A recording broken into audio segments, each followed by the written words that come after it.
125 today. I'm running out of things to say about this. And the 125 with Tab is overs. The NOP is sitting there at 124. So, look, she's been around about 80% of the hold all week.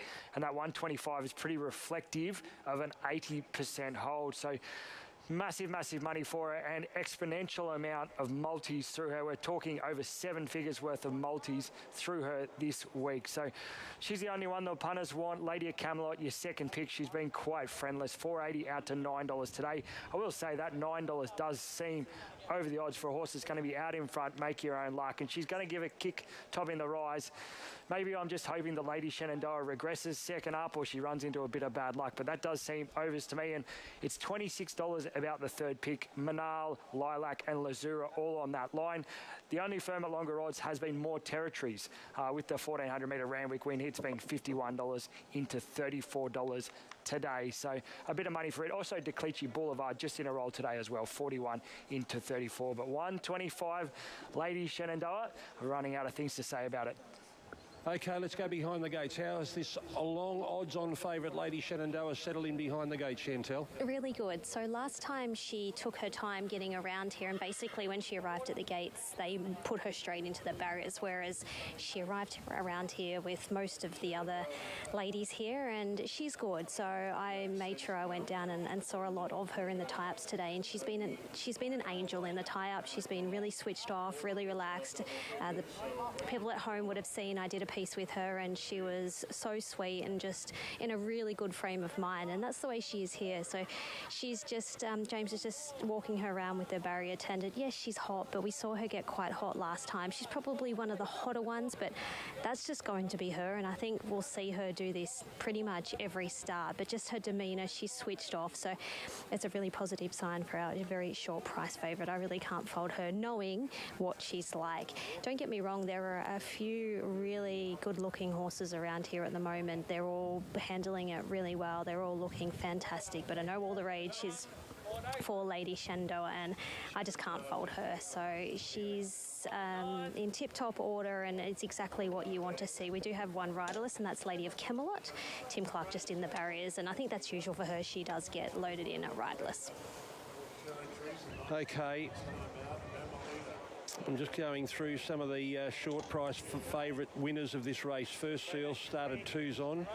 Streamer started $1.40. More Joyous started $1.20. So it's similar signs to More Joyous when she won. Corey wasn't on her that day. Nash rode her. She was $1.20. And Lady Shenandoah, just for the record, what price on jump time, Tim Ryan? Yeah, we've just gone back just a touch, back to 128. So she might just get back now to 130. I'd say that might be her starting price. Manal goes in. So does Lady of Camelot, a Golden Slipper winner. We're waiting on 3 more. Island Deck is the next one to move in. And here's Castagna about to walk up as well. So Darren Flindell to call the first Group 1 of the day. The Chase Surround Stakes over 1,400 metres for the 3-year-old fillies. Lady Shenandoah, the hot pot. Last one's moving up. To the outside draw, and we're ready for the Chase Surround Stakes. Group 1 for the 3-year-old fillies. Stand by for a start. $1.30, Lady Shenandoah. They're set. And they're racing. Great line out. Dominator began particularly well, and Lilac pouncing on the lead. Lady of Camelot is right there. Lady Shenandoah's pretty handy to the action, and Lazzura goes up the fence with Huss taking hold. Then came More Territories from Amelita. Manal out wide, easing back, looking for cover. In advance there, Decleachy Boulevard. Idle Flyer out wide from Castagna. Island Deck and Powers of Opals last of all. So Lilac in front, a neck in front now to Lady of Camelot, and Lady Shenandoah cruising in third position. Lazzura on the rails, Dominator 3 wide. 3/4 of a length into More Territories. Further back to Huss. Manal on a 3 wide path, Castagna the fence. Then came to Clichy Boulevard from Amelita. Island Deck is third last and 3 wide from Powers of Opal. And Idle Flyers last of all. 5:50 to go. Lilac a half in front to Lady of Camelot. 2 lengths away to Lady Shenandoah. Lazzura's holding the fence. Dominator next, followed by More Territories. Huss looking to work into the clear. Up the rise Skies. Lilac in front of Lady of Camelot, and now Lady Shenandoah just cruised up on the outside. McDonald gave the Star Filly the cure, and Lady Shenandoah races up on the outside of Lady of Camelot, who's showing plenty of fight. Lady Shenandoah, Lady of Camelot's fighting hard. Lady Shenandoah pushed right out and wins the surround. Lady Shenandoah from a brave Lady of Camelot.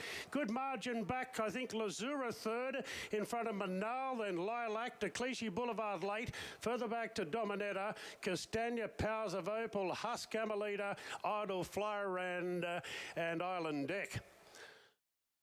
Lady Shenandoah will win the Group 1. Lady Shenandoah is first in the Surround Stakes, but by goodness, didn't Lady of Camelot give backers the fright of their life?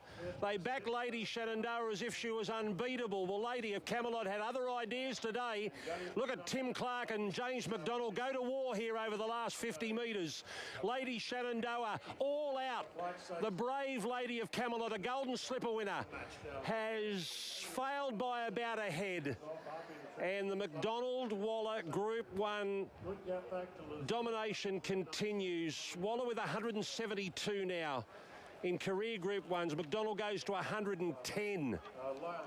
110 in this amazing career of his. Via Sistina to come. But they gave us a race, Ronnie.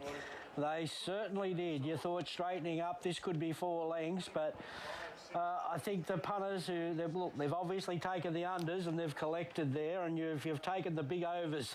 Lady of Camelot, you got your hands in your out of your pockets with nothing in there, because she was so brave, but she's a quality filly. I'm not saying the second one did. So a great little contest. Everyone got a cheer out with the top 2, which are expected to fight it out. It was expected to be a little easier, though, although $1 million of rollovers are ready to go again here shortly. It'd be interesting to hear what James McDonald has got to say, because the way that he rallied up, I think he was going to put Lady of Camelot to the sword by 2 or 3 lengths, like you said, Ronnie, but she was in for the fight, Lady of Camelot. It was a terrific race, but what a horse. They are near the track record. 120.56 is the time. 120.56. Trapeze Artist 120.33 is the track record. They've run home in 33.96. There's no wind assistance here today. That's a very fast time. And this great filly comes back. Another Group 1. The Surround Stakes going with her Flight Stakes win back in the spring.